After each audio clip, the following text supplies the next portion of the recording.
골대녀 한일전 국가대항전이 시작되었습니다. 마치 올스타전에서 느낄 수 있는 재미의 요소를 극대화시켰다라고 보는데, 이게 아무래도 국가대항전이니까 올스타전보다 더 재미있어요. 그래서 오늘은 그 선발된 메인 멤버들과 탈락한 아쉬웠던 멤버들에 대한 이야기를 좀 해보려고 하는데, 오늘의 주제인 김가영 님이 왜 최종 평가전에서 2골이나 넣고도 최종 선발되지 못했는지에 대한 이야기를 좀 해보려고 합니다. 아쉬웠던 인물들 더 많이 있을 수 있는데, 유독 김가영님한테 신경이 쓰였던 이유는 김가영님이 제 스타일이에요. 수리공. 일단 이번에 선발 기준에 가장 중요했던 쟁점은 뭐였냐면 멀티풀이었어요. 멀티풀. 그러니까 한 가지 포지션에서 가장 끝점에 있는 제일 잘하는 사람을 뽑는다는 개념도 있지만, 그거와 동시에 2가지 이상의 역할을 수행할 수 있는, 멀티가 될 수 있는 사람들 위주로 세팅을 했다. 캐시가 없는 상황에서 골대녀 세계 골키퍼 최강자는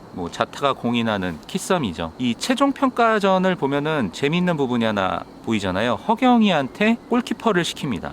이영표 감독은 그걸 확인하려고 했던 거죠. 그러니까 이게 아무래도 만약에 모든 상황에 대한 대비를 해야 되기 때문에, 경기 중에 키썸이 부상을 당했을 때 누군가는 골키퍼를 대체할 수 있어야 되는데, 지금 이 정예 7명 중에는 반드시 그 골키퍼를 어느 정도 이상 수행할 수 있는 능력치가 있는 멤버를 뽑아야만 했습니다. 그렇다고 골키퍼 포지션을 2명을 뽑을 수는 없으니까, 그랬을 때 가장 최적임자는 허경이었고, 허경이의 그 능력을 마지막으로 테스트해보기 위해서 아마 골키퍼를 시켰을 겁니다. 허경이가 그냥 마음먹고 골키퍼를 한다라고 하면은 이 세계 가장 1인자가 되지 않을까 싶습니다. 모든 조건이 완벽해요. 피지컬부터 럭비 국가대표였고, 이전에는 축구에 대한 이해도가 조금 부족했다면 지금은 축구 마스터가 돼 있기 때문에 제일 뛰어난 능력으로 골키퍼를 보지 않을까. 그걸 감안해서 정예 선발 멤버로 뽑았을 겁니다. 여기는 당연한 픽이라고 봐요. 이런 맥락으로 본다면 가장 최신의 업데이트 되어 있는 스탯으로는 박지한이 아마 저는 탑이라고 보는데, 그러니까 모든 플레이어가 다 가능해요. 제가 봤을 땐 수비, 경기 운영, 스트라이커까지 되는 유일한 플레이어라고 생각이 듭니다. 박지한이. 그렇기 때문에 당연히 뽑아야 되고, 위치도 수비수로 스타트를 해야죠. 그래야 나머지 포지션에 유동이 더 원활하게 돌아갈 테니까. 자, 그랬을 때 유일하게 한 가지 포지션에 극화된 인물이 있죠. 그게 바로 석이었어요. 그래서 석이에 대한 고민을 끝까지 했던 것 같은데, 석이는 수비수로 쓸 수가 없어요. 일단 수비수로 쓸 수도 없고, 그렇다고 스트라이커로만 쓸 수도 없어요. 피지컬적인 이유도 있겠지만, 그래서 수비수와 공격수로 쓸 수가 없는 캐릭터예요. 철저하게 경기 운영, 이 지휘자죠. 어떻게 보면 볼을 배급하고 경기를 운영할 수 있는, 정확하게 한 스텝만 갖고 있는 플레이어인데, 워낙 그 부분에 특출나기 때문에 따라갈 수가 없어요. 그래서 멀티플의 개념이 유일하게 아닌 플레이어가 저는 석이라고 보거든요. 근데 석이를 중앙에 박을 수밖에 없었지. 그리고 가장 중요한 거는 그 최종 평가전에서 보였던 퍼포먼스로 마땅했기 때문에 석이가 뽑혔다라고 봅니다. 그런 의미로 정예인은 말할 필요가 없죠. 아마 정예인이 뽑히지 않으면 방송 외적으로 그런 논란들이 많이 생겼을 거예요. 오늘날까지의 골대녀의 가장 큰 얼굴은 정예인이라고 보고, 모든 걸 다 갖추고 있죠. 실력과 인성과 진정성까지. 그냥 경기 내적의 스탯으로만 본다면 원탑이죠. 공격수로. 그 원탑 중에서도 정예인의 원툴, 가장 극대화된 극딜, 궁이 뭐냐면 킥이에요. 정예인의 킥은 거의 프로라고 볼 정도로 완성도를 갖고 있고 위력적이죠. 골대녀를 쭉 보셨던 분들은 아실 거잖아요. 그 순간순간 중장거리에서 터지는 슛들을 보면, 와, 그거는 정말 원탑입니다. 킥력으로만 봤을 때 정예인은 원탑이고, 개인기를 포함한 그 기술적인 영역에서도 가장 완벽한 캐릭터죠. 정예인이 더 뛰어나게 평가받는 거는 그런 스트라이커뿐만이 아니라 경기 운영, 그러니까 석의 포지션까지도 가능한 거예요. 플레이메이커를 할 수 있다라는 것까지가 정예인이 넘사벽인 이유이고, 그렇다고 해서 박지한처럼 수비의 영역까지는 개인적인 생각으로는 부족합니다. 정예인의 수비력은 제가 봤을 때 그렇게 높지는 않아요. 골과 연결되는 수비 실책들을 꽤 자주 하는 편입니다. 그래서 구태여 그게 없더라도 완벽합니다. 명순이었죠. 그래서 여기까지는 큰 고민 없이 이렇게 다 선발이 되는 사람들이었을 거예요. 수리공. 자, 이제 남은 2자리, 요 2자리의 경합이죠. 이 2자리가 어딥니까? 스트라이커입니다.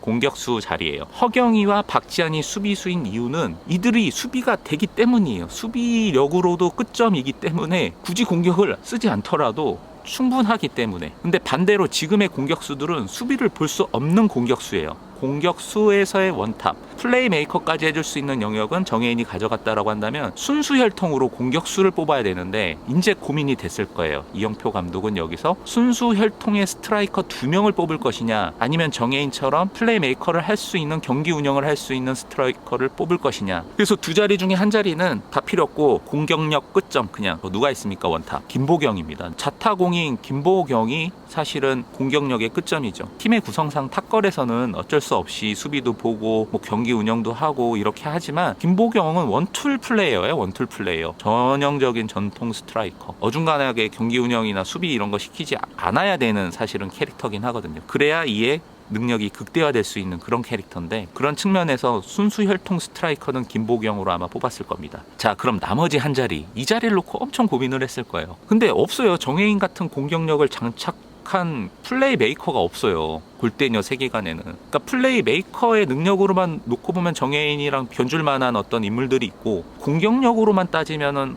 뭐 정혜인까지는 아니더라도 얼추 비슷한 능력치를 갖고 있는 공격수들도 있고, 근데 이게 같은 정도의 레벨로 같이 묶여있는 캐릭터는 이제 없단 말이죠. 그랬을 때 그나마 찾은 게 강보람이었던 거예요. 공격력으로만 보더라도 좀 뭐가 부족해. 그렇다고 경기 운영적인 면으로만 보더라도 서기급은 아니야. 그러니까 2등이야. 각 레벨에 2등치 능력치를 갖고 있는 거야. 딱 유일하게 강보람이. 플레이메이커도 서기 다음이고 공격력도 정혜인, 뭐 김보경 그 밑에 스텝인 거야. 끝까지 고민을 했을 거란 말이에요. 그런 측면에서 김가영이 아마 탈락이 됐을 거다라고 봅니다. 왜냐면 공격력만 본다면 김가영은 가히 제가 봤을 때 김보경이나 정혜인의 견주어도 그렇게 크게 빠지지 않는다라고 생각하거든요. 골 결정력이라든지 돌파력, 그 다음에 김가영이 이 둘보다 조금 더 우위에 있다라고 생각되는 게 저는 크로스거든요. 사이드로 치고 나가서 크로스로 던져주는 이 능력치는 아마 골대녀 이 모든 캐릭터 중에서는 단연 탑이지 않을까. 더군다나 최종전에서 2골이나 넣으면서 자신의 능력을 증명했음에도 불구하고 최종 선발에는 발탁되지 못했던 거죠. 근데 사실 그 부분이 더 자존심 상한 게 뭐가 있냐면, 몇몇 있거든요. 경서라든지 이승현은 이영표 감독이 좀 갈등하는 모습을 담아줬어요, 영상에. 근데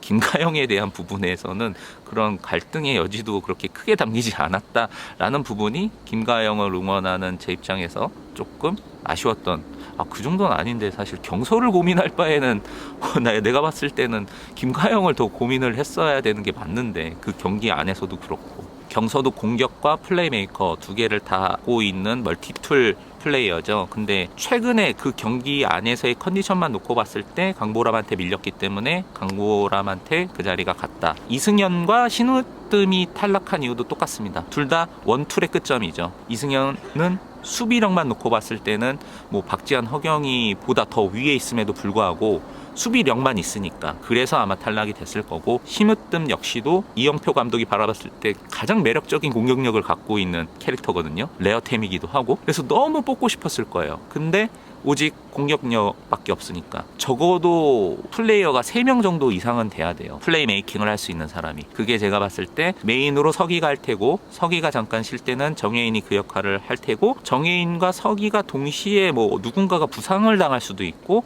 어떤 변수가 생길 수 있으니까 만에 하나, 그러니까 허경이가 골키퍼를 맡아야 되는 것처럼 둘의 부재가 생겼을 때 그 플레이 메이커를 해줄 수 있는 역할로서 생각했을 때 강보람, 5할 경서였는데 경서는 그날 컨디션 난조 탈락. 그래서 강보람, 딱 이 부분입니다. 왜냐면은 그 역할을 김가영이나 심으뜸은 좀 하기가 어렵기 때문에. 그렇게 정리가 되니까 지금 최종의 이 7명의 밸런스가 너무나 완벽한 밸런스라고 생각이 들면서 이견이 없었습니다. 이런 이유로 김가영이 최종전에서 2골을 넣었음에도 불구하고 최종 발탁이 되지 못한 이유라고 저는 생각이 듭니다. 이 멤버가 제가 생각했을 때 올스타 중에서도 올스타거든요. 이게 너무 기대됩니다. 너무 재밌게 보는 프로그램이어가지고, 여기서 이제 관건은 베일에 쌓여있는 일본 선수들의 실력이지 않겠습니까? 진검승부가 겨뤄졌을 때 이게 용호상박이 될 수 있을지, 박빙이 될 수 있을지, 이 부분이 이제 가장 재미있는 요소가 될 건데, 어떤 결과가 나올지 너무 궁금합니다. 최정예 멤버들을 선발했으니 그에 걸맞는 결과로 아주 커다란 재미를 줬으면 좋겠습니다. 진심으로 응원합니다. 골대녀 화이팅!